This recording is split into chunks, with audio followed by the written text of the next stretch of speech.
Olá, meu querido, olá, minha querida. Sejam todos muito bem-vindos ao nosso canal Universo da Mulher. Aqui é a sua amiga e sua irmã Anita Castro.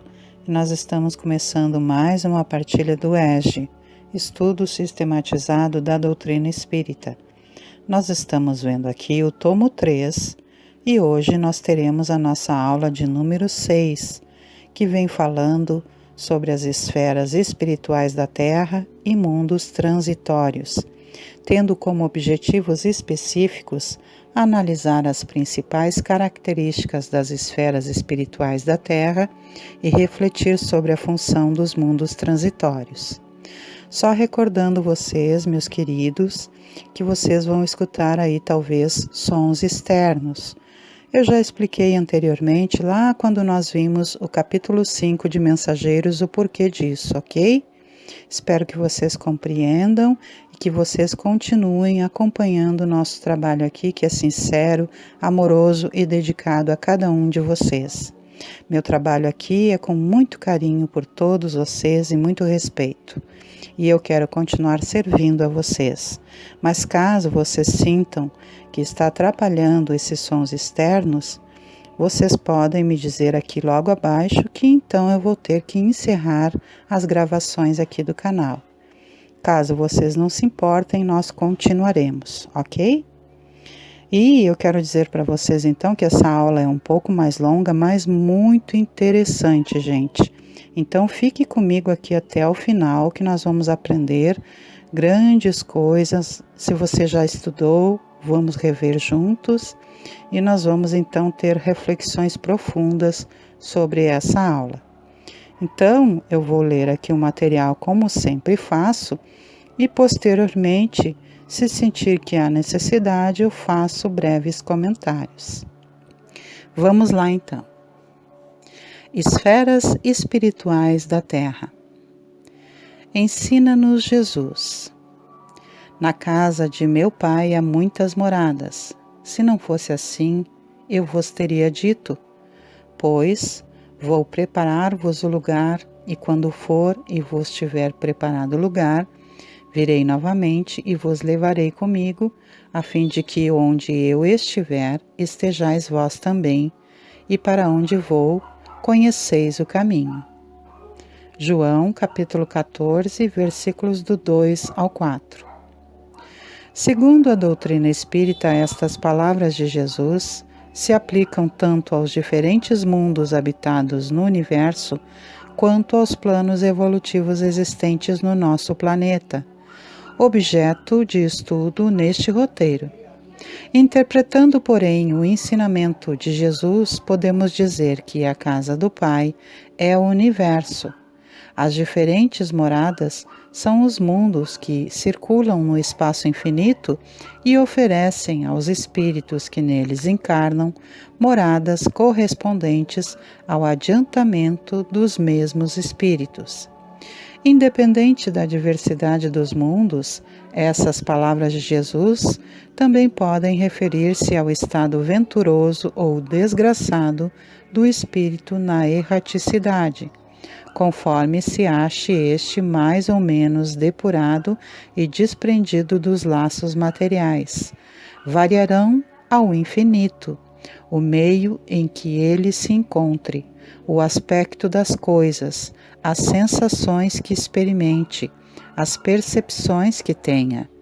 Enquanto uns não se podem afastar da esfera onde viveram, outros se elevam e percorrem o espaço e os mundos. Enquanto alguns espíritos culpados erram nas trevas, os bem-aventurados gozam de resplendente claridade e do espetáculo sublime do infinito. Finalmente, enquanto o mal, atormentado de remorsos e pesares, muitas vezes insulado, sem consolação, separado dos que constituem objeto de suas afeições, pena sob o guante dos sofrimentos morais, o justo, em convívio com aqueles a quem ama, frui as delícias de uma felicidade indizível. Também nisso, portanto, há muitas moradas, embora não circunscritas nem localizadas. o espírito André Luiz nos presta inúmeras informações sobre a vida no plano espiritual. Esclarece que são mundos sutis dentro dos mundos grosseiros, maravilhosas esferas que se interpenetram.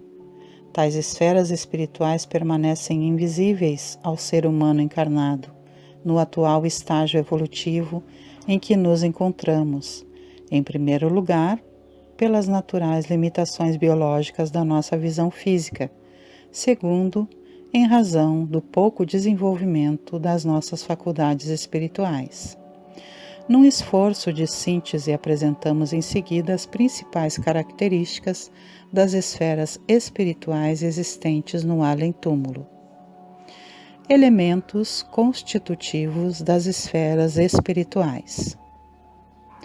No plano espiritual, o homem desencarnado vai lidar mais diretamente com um fluido vivo e multiforme, estuante e inestancável, a nascer-lhe da própria alma, uma vez que podemos defini-lo, até certo ponto, por subproduto do fluido cósmico, absorvido pela mente humana em processo vitalista semelhante à respiração, pelo qual a criatura assimila a força emanante do Criador, esparsa em todo o cosmo, transubstanciando-a sob a própria responsabilidade para influenciar na criação a partir de si mesma.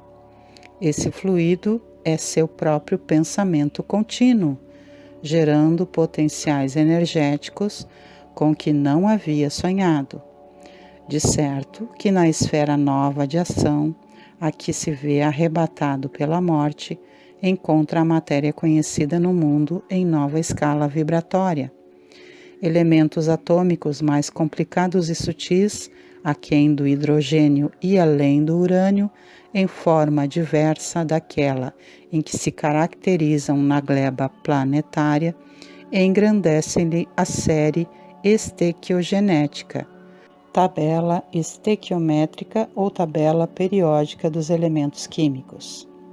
O solo do mundo espiritual, estruturado com semelhantes recursos, todos eles raiando na quintessência, corresponde ao peso específico do espírito e, detendo possibilidades e riquezas virtuais, espera por ele a fim de povoar-se de glória e beleza.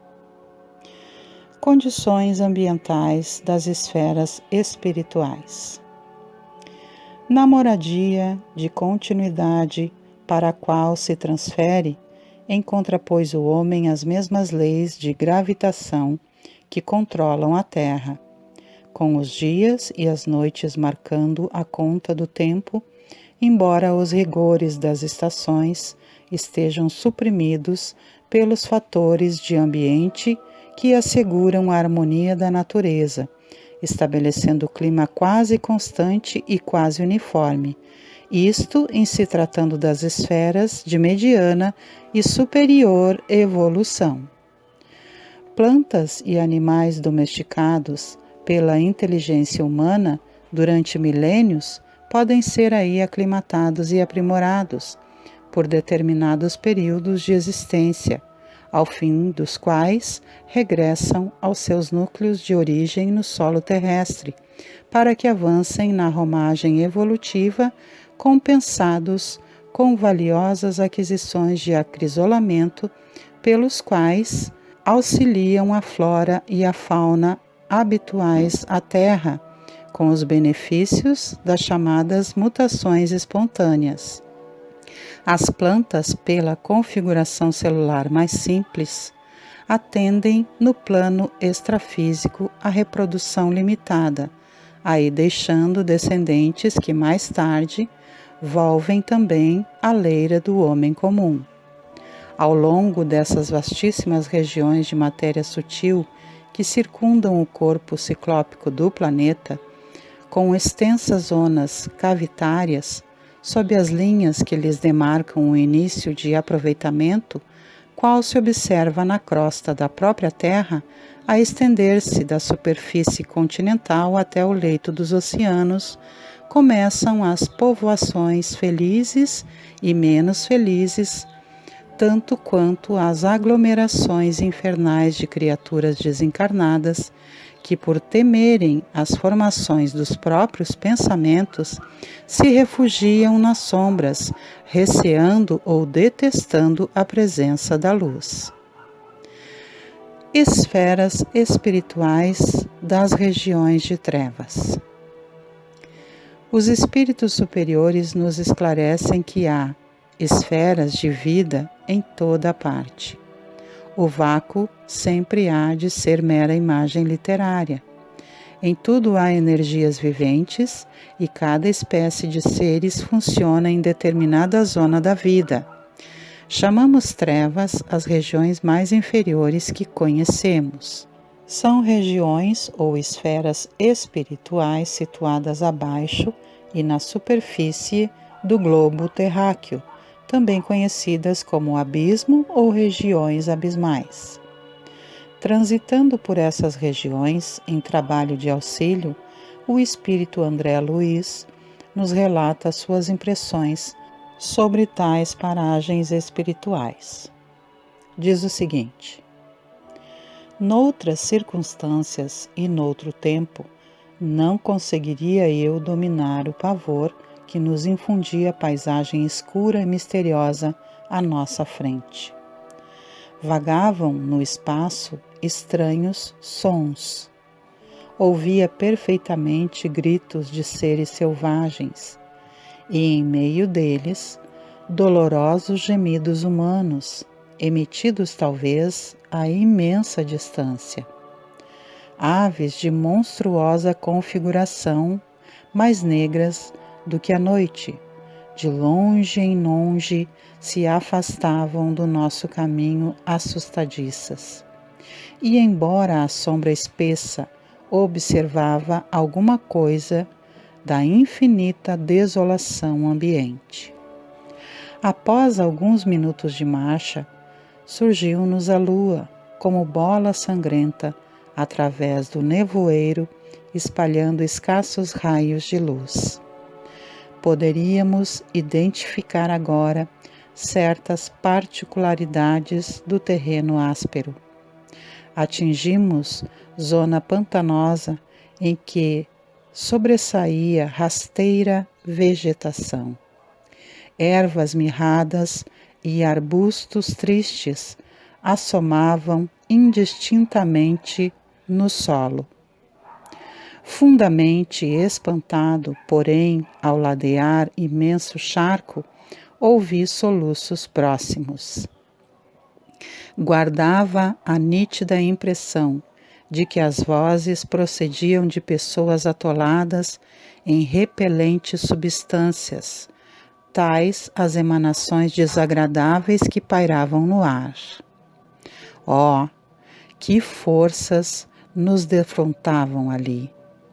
A treva difusa não deixava perceber minudências.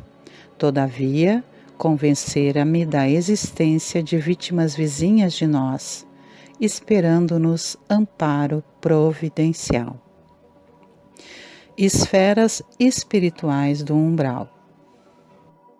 O umbral começa na crosta terrestre. É a zona obscura de quantos no mundo não se resolveram a atravessar as portas dos deveres sagrados, a fim de cumpri-los, demorando-se no vale da indecisão ou no pântano dos erros numerosos. Nas localidades umbralinas mais próximas da crosta, o clima é predominantemente frio pela ausência de luz solar. Ventania sopra em todas as direções. A topografia ambiental forma um conjunto de paisagens misteriosas ou lúgubres que observamos em alguns filmes. Há picos altíssimos que se assemelham a agulhas de trevas. Nos precipícios e abismos encontramos esquisita vegetação. Aves de aspecto horripilante enchem o silêncio de pios angustiantes. O umbral funciona, portanto, como região destinada a esgotamento de resíduos mentais, uma espécie de zona purgatorial onde se queima a prestações o material deteriorado das ilusões que a criatura adquiriu por atacado, menosprezando o sublime ensejo de uma existência terrestre. O umbral é região de profundo interesse para quem esteja na Terra. Concentra-se aí tudo o que não tem finalidade para a vida superior. Há legiões compactas de almas irresolutas e ignorantes que não são suficientemente perversas para serem enviadas a colônias de reparação mais dolorosa, nem bastante nobres para serem enviadas a planos de elevação. Representam fileiras de habitantes do umbral, companheiros imediatos dos homens encarnados, separados deles apenas por leis vibratórias. Não é de estranhar, portanto, que semelhantes lugares se caracterizem por grandes perturbações. Lá vivem, agrupam-se os revoltados de toda a espécie. Formam igualmente núcleos invisíveis de notável poder pela concentração das tendências e desejos gerais. É zona de verdugos e vítimas, de exploradores e explorados. A zona inferior a que nos referimos é qual a casa onde não há pão. Todos gritam e ninguém tem razão. Esferas espirituais de transição. Estão situadas acima do umbral e abaixo das regiões superiores. Como exemplo, citamos a colônia espiritual Nosso Lar. Nela ainda existe sofrimento, mas os seus habitantes de evolução mediana são mais esclarecidos. Essa posição espiritual favorece a natureza, caracterizada por belezas e harmonias inexistentes nos planos inferiores. A colônia possui várias avenidas enfeitadas de árvores frondosas. O ar aí é puro e a atmosfera é de profunda tranquilidade espiritual. Não há, porém, qualquer sinal de inércia ou de ociosidade, visto que as vias públicas estão sempre repletas de entidades numerosas em constantes atividades, indo e vindo. O espírito de André Luiz nos relata as suas impressões do ambiente de Nosso Lar, quando lá chegou. Ele diz o seguinte: o bosque em floração maravilhosa embalsamava o vento fresco de inebriante perfume. Tudo em prodígio de cores e luzes cariciosas. Entre margens bordadas de grama viçosa, toda esmaltada de azulíneas flores, deslizava um rio de grandes proporções. A corrente rolava tranquila, mas tão cristalina que parecia tonalizada em matiz celeste, em vista de reflexos do firmamento. Estradas largas cortavam a verdura da paisagem, plantadas a espaços regulares. Árvores frondosas ofereciam sombra amiga, à maneira de pousos deliciosos na claridade do sol confortador. Bancos de caprichosos formatos convidavam ao descanso. A colônia, que é essencialmente de trabalho e realização, divide-se administrativamente em 6 ministérios, orientados cada qual por 12 ministros. São os ministérios da regeneração, do auxílio, da comunicação, do esclarecimento, da elevação e da união divina. Os 4 primeiros aproximam-se das esferas terrestres e os 2 últimos ligam-se ao plano superior, visto que a cidade espiritual é zona de transição. Os serviços mais grosseiros localizam-se no ministério da regeneração e os mais sublimes no da união divina. Esferas espirituais superiores. Trata-se de regiões espirituais que, para as pessoas que desconhecem a realidade do além-túmulo, são consideradas verdadeiros paraísos. Exprimem, na verdade, diferentes graus de purificação e, por conseguinte, de felicidade. André Luiz nos relata a inesquecível experiência vivida numa esfera espiritual para onde foi conduzido durante o sono, enquanto o seu perispírito repousava no leito em nosso lar. O que aconteceu com este amigo espiritual foi assim, segundo suas próprias palavras. Daí a instantes, sensações de leveza invadiram minha alma toda e tive a impressão de ser arrebatado em pequenino barco rumando a regiões desconhecidas.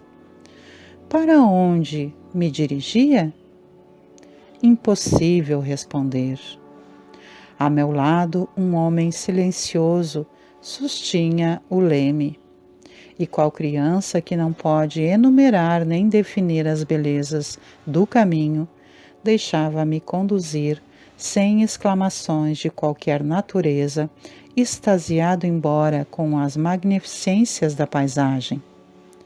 Parecia-me que a embarcação seguia célere, não obstante os movimentos de ascensão. Decorridos minutos, vi-me à frente de um porto maravilhoso, onde alguém me chamou com especial carinho. André, André! Desembarquei com precipitação verdadeiramente infantil. Reconheceria aquela voz entre milhares. Num momento, abraçava minha mãe em transbordamentos de júbilo.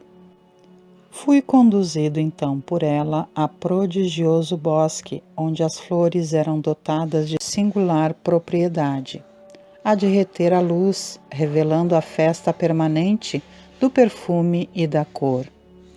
Tapetes dourados e luminosos estendiam-se dessa maneira sob as grandes árvores sussurrantes ao vento. Minhas impressões de felicidade e paz eram inexcedíveis. As esferas superiores, à semelhança das inferiores, apresentam diferentes graus de elevação espiritual. As comunidades redimidas, as clépios, por exemplo, foram um conjunto do plano dos imortais. Estão situadas nas regiões mais elevadas da região espiritual da Terra. O habitante dessas esferas vive muito acima de nossas noções de forma, em condições inapreciáveis à nossa atual conceituação de vida. Já perdeu todo o contato direto com a crosta terrestre e só poderia fazer-se sentir por lá por intermédio de enviados e missionários de grande poder. Mundos transitórios. São mundos particularmente destinados aos seres errantes, mundos que lhes podem servir de habitação temporária, espécies de biváquos, de campos onde descansem de uma demasiado longa erraticidade, estado este sempre um tanto penoso. São, entre os outros mundos, posições intermédias, graduadas de acordo com a natureza dos espíritos que a elas podem ter acesso e onde eles gozam de maior ou menor bem-estar. A doutrina espírita esclarece: os espíritos que se encontram nesses mundos podem deixá-los, a fim de irem para onde devam ir. Figurai-os como bandos de aves que pousam numa ilha, para aí aguardarem que se lhes refaçam as forças, a fim de seguirem seu destino. Durante a estada nessas localidades, os espíritos progridem, porque os que vão a tais mundos levam o objetivo de se instruírem e de poderem mais facilmente obter permissão para passar a outros lugares melhores e chegar à perfeição que os eleitos atingem. 2 pontos merecem ser destacados em relação a tais mundos. Não se conservam perpetuamente destinados a receber espíritos errantes, a condição deles é meramente temporária, e seres corpóreos não habitam esses mundos, pois a superfície estéril não favorece a reencarnação. Entretanto, esta esterilidade é também temporária, em razão da evolução natural do mundo. Temos, assim, no espaço, incomensurável mundos berços e mundos experiências, mundos universidades e mundos templos, mundos oficinas e mundos reformatórios, mundos hospitais e mundos prisões. Dessa forma, a morte a ninguém propiciará passaporte gratuito para a aventura celeste. Nunca promoverá compulsoriamente homens a anjos. Cada criatura transporá essa aduana da eternidade com a exclusiva bagagem do que houver semeado, e aprenderá que a ordem e a hierarquia, a paz do trabalho edificante, são característicos imutáveis da lei em toda a parte. Ninguém, depois do sepulcro, gozará de um descanso a que não tenha feito jus, porque o reino do Senhor não vem com aparências externas. Citação que está em Lucas, capítulo 17, versículo 20. E nós temos ainda, meus queridos, aqui a linda lenda do peixinho vermelho, que eu amo demais. E nós vamos então, a partir de agora, compartilhar, para complementar aqui a nossa aula. Diz o seguinte: no centro de formoso jardim, havia grande lago, adornado de ladrilhos azul turquesa. Alimentado por diminuto canal de pedra, escoava suas águas, do outro lado, através de grade muito estreita. Nesse reduto acolhedor, vivia toda uma comunidade de peixes a se refastelarem, nédios e satisfeitos, em complicadas locas, frescas e sombrias. Elegeram um dos concidadãos de Barbatanas para os encargos de rei, e ali viviam plenamente despreocupados, entre a gula e a preguiça. Junto deles, porém, havia um peixinho vermelho, menosprezado de todos. Não conseguia pescar a mais leve larva, nem refugiar-se nos nichos barrentos. Os outros vorazes e gordalhudos arrebatavam para si todas as formas larvárias e ocupavam displicentes todos os lugares consagrados ao descanso. O peixinho vermelho, que nadasse e sofresse. Por isso mesmo era visto em correria constante, perseguido pela canícula ou atormentado de fome. Não encontrando pouso no vastíssimo domicílio, o pobrezinho não dispunha de tempo para muito lazer e começou a estudar com bastante interesse. Fez o inventário de todos os ladrilhos que enfeitavam as bordas do poço. Arrolou todos os buracos nele existentes e sabia com precisão onde se reuniria maior massa de lama por ocasião de aguaceiros. Depois de muito tempo, à custa de longas perquirições, encontrou a grade do escoadouro. À frente da imprevista oportunidade de aventura benéfica, refletiu consigo: não será melhor pesquisar a vida e conhecer outros rumos? Optou pela mudança. Apesar de macérrimo pela abstenção completa de qualquer conforto, perdeu várias escamas com grande sofrimento, a fim de atravessar a passagem estreitíssima. Pronunciando votos renovadores, avançou otimista pelo rego d'água encantado com as novas paisagens, ricas de flores e sol que o defrontavam, e seguiu embriagado de esperança. Em breve, alcançou o grande rio e fez inúmeros conhecimentos. Encontrou peixes de muitas famílias diferentes, que com ele simpatizaram, instruindo-o quanto aos percalços da marcha e descortinando-lhe mais fácil roteiro.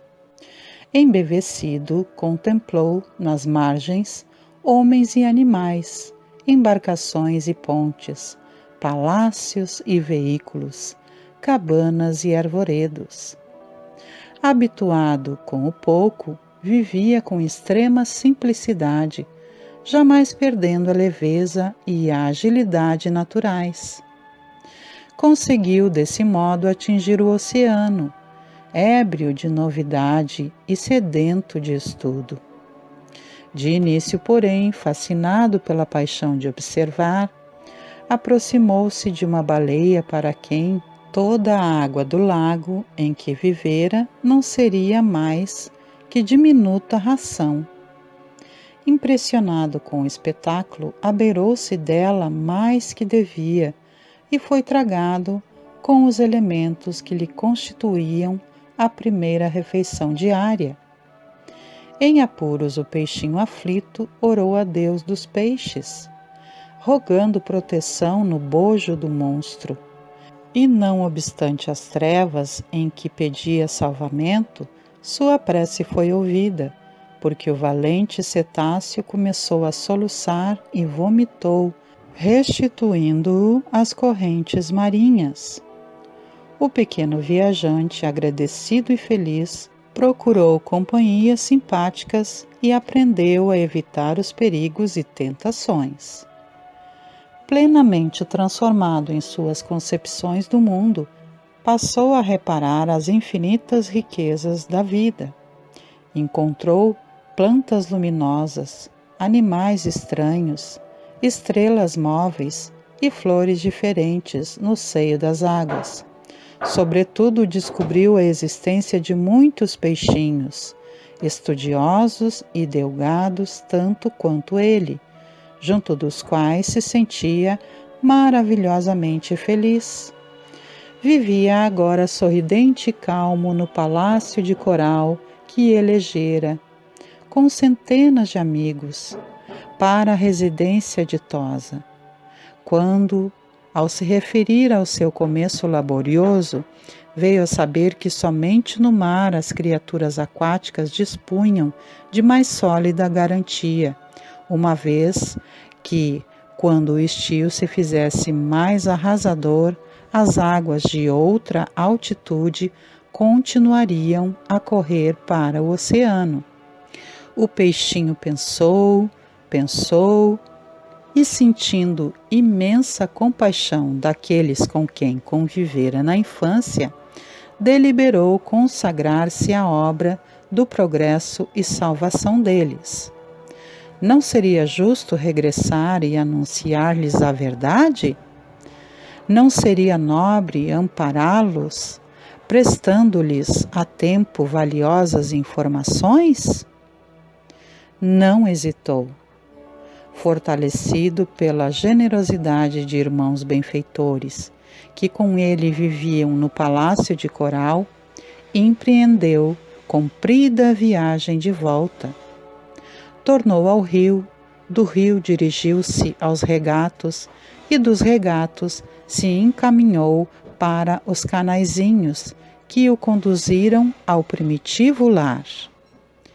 Esbelto e satisfeito, como sempre, pela vida de estudo e serviço a que se devotava, varou a grade e procurou ansiosamente os velhos companheiros. Estimulado pela proeza de amor que efetuava, supôs que o seu regresso causasse surpresa e entusiasmo gerais. Certo, a coletividade inteira lhe celebraria o feito, mas depressa verificou que ninguém se mexia. Todos os peixes continuavam pesados e ociosos, repimpados nos mesmos ninhos lodacentos, protegidos por flores de lótus, de onde saíam apenas para disputar larvas, moscas ou minhocas desprezíveis.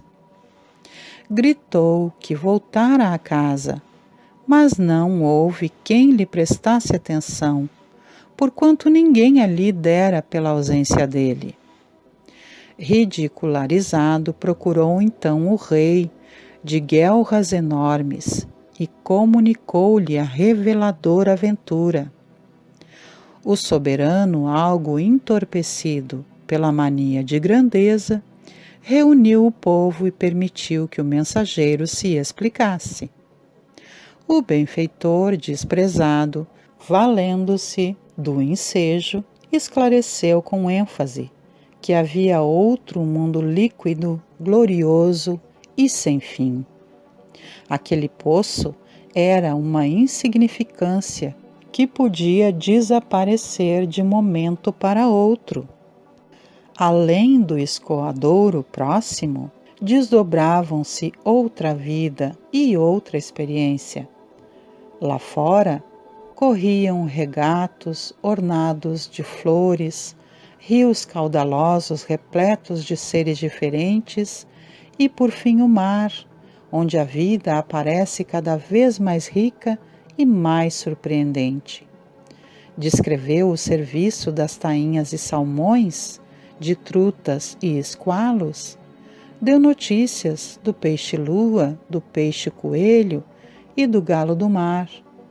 Contou que vira o céu repleto de astros sublimes e que descobrira árvores gigantescas, barcos imensos, cidades praieiras, monstros temíveis, jardins submersos, estrelas do oceano, e ofereceu-se para conduzi-los ao palácio de coral, onde viveriam todos, prósperos e tranquilos.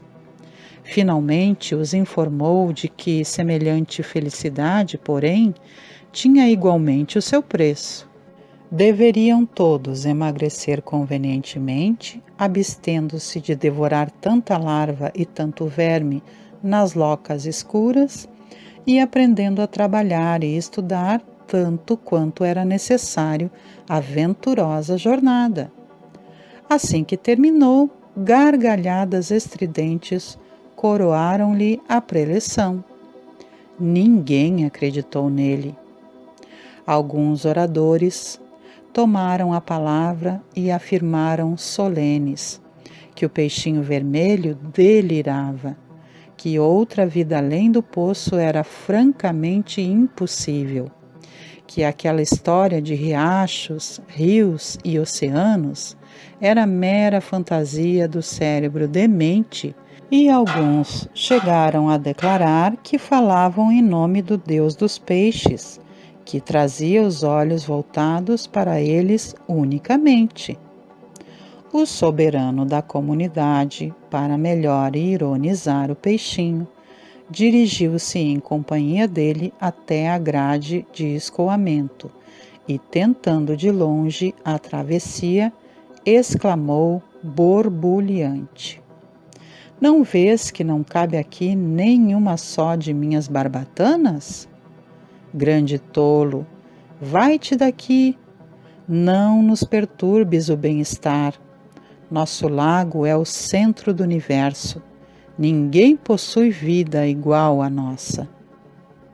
Expulso a golpes de sarcasmo, o peixinho realizou a viagem de retorno e instalou-se em definitivo no palácio de coral, aguardando o tempo.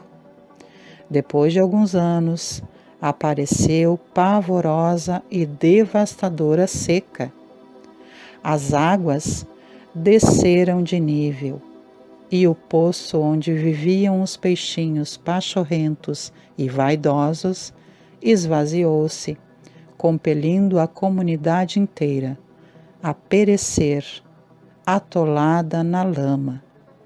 A fonte dessa mensagem é do nosso querido Chico Xavier e sua psicografia, do livro Libertação, pelo nosso querido espírito André Luiz.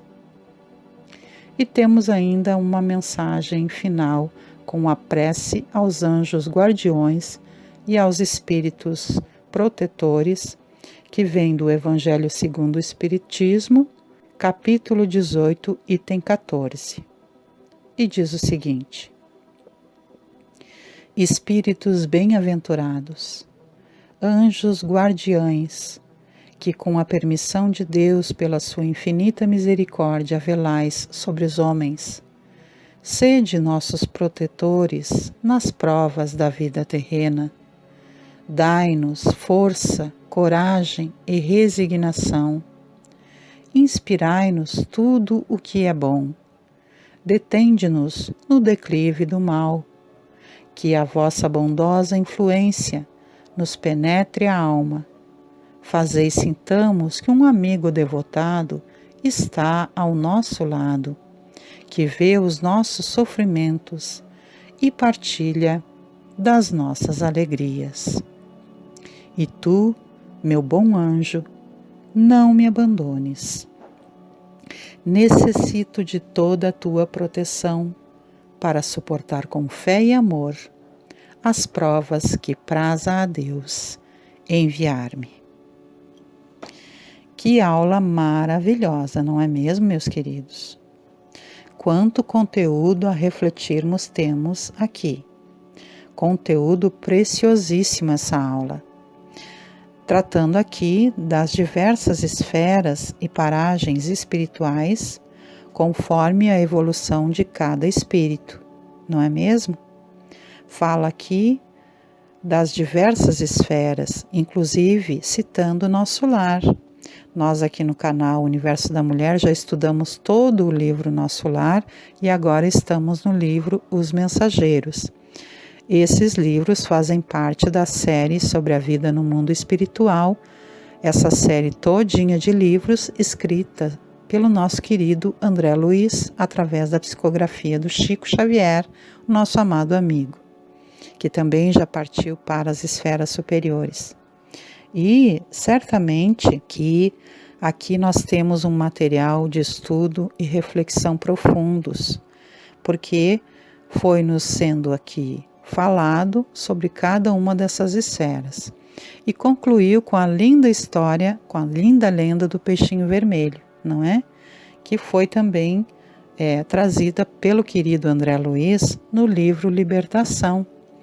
E eu acho muito interessante a história do peixinho vermelho, porque ela imita o estado dos encarnados e dos desencarnados, não é?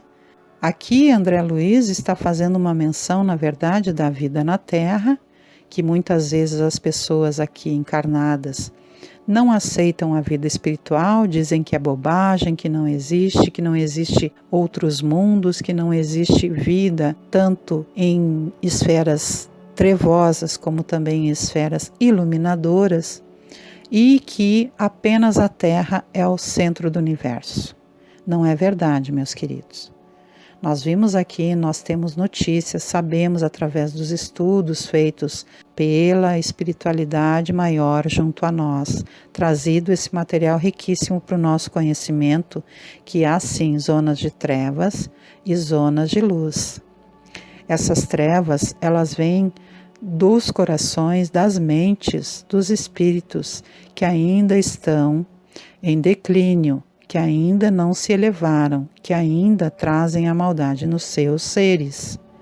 E as zonas de luz, as zonas de mundos superiores, são aqueles espíritos que já evoluíram e ou estão em estágio maior de purificação ou já são espíritos puros. Então são diversos os mundos e os estágios, como nós vimos aqui. Então, nós percebemos, inclusive, que as visões ditas pelos santos, muitas vezes são aqui essas visões que eles têm, não é? Dessas zonas de trevas onde ainda vivem esses irmãos infelizes, dessas zonas umbralinas mais densas e também dessas zonas de luz que muitas vezes alguns dos nossos irmãos que são ditos santos lhes são reveladas através das visões, como por exemplo o André Luiz teve quando foi visitar a sua mãezinha que mora em zona superior, não é? Então é um material vastíssimo de estudo e através da história do peixinho vermelho, André Luiz deixa isso bem de forma bem lúdica, não é mesmo? Mas muito linda essa história, trazendo a realidade que nós vivenciamos, que muitas pessoas não aceitam a vida após a vida que é a verdadeira vida, que é a vida espiritual, mas ela existe, não é? E aí o que acontece? São pessoas que ficam ressequidas às vezes espiritualmente e quando chegam do outro lado acabam por sofrer, porque não aproveitaram a oportunidade de estudo, de elevação, de boa vontade. Porque para a gente evoluir, a gente precisa estudar, a gente precisa se esforçar, a gente precisa buscar e a gente precisa praticar o máximo possível, porque estamos ainda em estágio de evolução, mas fazendo sempre o nosso melhor. Então, meus queridos, tendo sido concluída aqui com a linda oração da prece dos anjos guardiões e aos espíritos protetores, eu vou assim me despedindo de vocês nesta aula, desejando que Deus Pai Todo-Poderoso, Jesus Cristo, nosso amigo e nosso mestre, Maria Santíssima, nossa mãezinha muito amada, e todos os nossos benfeitores espirituais continuem, como sempre fazem, nos estimulando ao bem, e que nós, com gratidão, boa vontade e prática daquilo que temos aprendido, prossigamos o nosso caminho de evolução, valorizando esse tão grande amor que nunca nos deixa sós. Lhes convido ainda, meus queridos, para que todas as segundas-feiras às 19 horas venham estar comigo aqui no canal Universo da Mulher com Anita Castro, para que possamos partilhar o ESG, Estudo Sistematizado da Doutrina Espírita. Todas as terças-feiras às 19 horas, minhas queridas amigas e irmãs, nós temos aqui o trabalho terapêutico feito através do bordado, que é o Rebordando Linhas Ancestrais. Venham participar, queridas, vocês vão gostar muito e vai lhes fazer muito bem, porque é um trabalho lindo e terapêutico. Também nas quartas-feiras às 21 horas, nós temos aqui o Evangelho no Lar, para que nós possamos receber a presença de Cristo e a espiritualidade superior nos nossos lares, iluminando as nossas casas e as nossas vidas. Todas as quintas-feiras, às 18h30, nós temos os estudos da obra de André Luiz, e todas as sextas-feiras, às 18 horas, a partir do momento do passe, nós temos a recepção do passe e os fluidos benditos e benéficos. Assim, meus queridos, me despeço, desejando que haja sempre muita paz e harmonia em nossos caminhos. Tchau, tchau, queridos e queridas. Gratidão por sua companhia e compreensão. Vamos juntos nesses caminhos iluminadores para o nosso ser, que é sempre uma bênção estudarmos juntos. Tchau, tchau.